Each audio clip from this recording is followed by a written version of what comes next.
সুধী উপস্থিত বাউফল প্রেস ক্লাবের সকল সদস্যদের, এই বাউফল উপজেলার কোনো সন্তান নেই এমন কোনো, বাংলাদেশে এমন কোনো মন্ত্রণালয় নেই যেখানে আমার বাউফলের সন্তানরা আছে।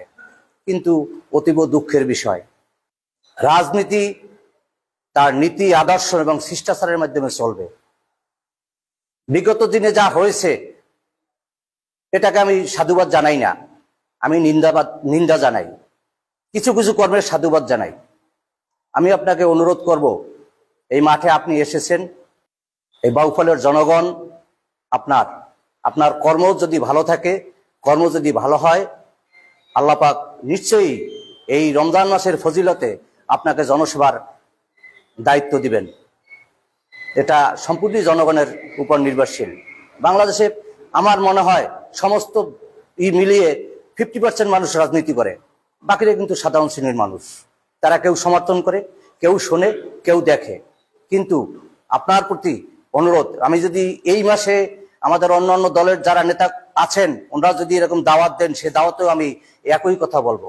আমরা সুস্থ, আমরা ভদ্র এবং কর্মক্ষম বাউফল উপজেলা বিনির্মাণে আমরা সর্বদা ওই নেতার পাশে থাকব, এই অঙ্গীকার ব্যক্তিগতভাবে আমি দিচ্ছি।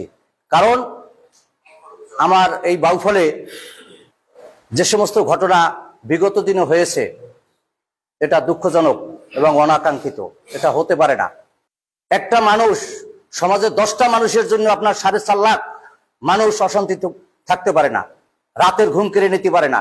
তার সন্তানরা রাস্তায় যাবে, তার বাপ মা ঘরে বসে তারা চিন্তা করবে যে আমার মেয়েটা সঠিকভাবে সময় আসলো কিনা, 4-5 ফোন দিতে হবে।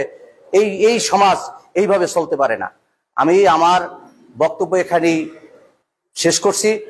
আমি ডক্টর শফিকুল ইসলাম মাসুদের উজ্জ্বল ভবিষ্যৎ এবং মঙ্গল কামনায় এবং এখানে যারা উপস্থিত আছেন মহান সৃষ্টিকর্তা জানি আমাদেরকে সকলকে ভাই ভাইয়ের মতো, পাড়া প্রতিবেশীর মতো চলার মতো তৌফিক দান করে, এই বলে আমি আমার বক্তব্য শেষ করছি।